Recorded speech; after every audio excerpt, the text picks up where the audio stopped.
We are now at the fourth section of this module, and in this section we'll be looking at the eligibility conditions for actually receiving input tax credit claim from the government.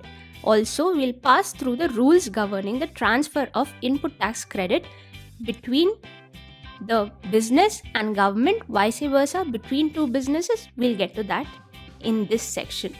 We'll start off with the eligibility conditions for receiving input tax credit. After understanding all the provisions in the negative list and the set of rules, the taxpayer would compute his input tax credit claim. Now what? This input tax credit claim will have to be reduced from the output tax liability, and the taxpayer would pay only the net output tax liability. But how would the government know how much of claim he is made? How would the government approve his claim? Via the monthly returns. The business will have to furnish details of input tax credit claimed via the monthly returns that he has to file. Government would then check for correctness of the input tax credit claimed.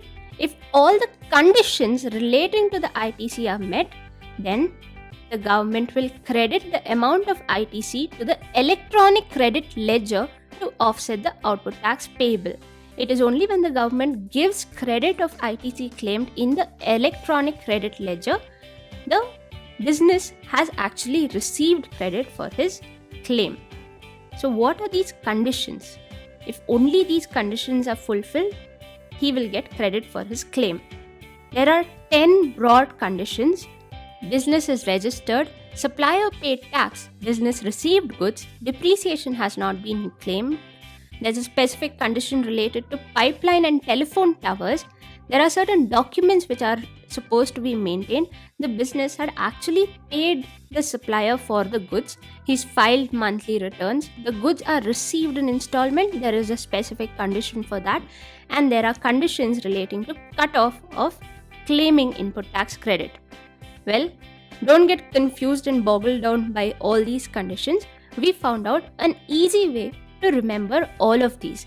As we did for the negative list, we found out logical reasons why these conditions are in place. The first reason is that the conditions should enable the government to track input tax credit the whole cycle. There should be an audit trail, the condition which helps the government to identify the correctness of the claim.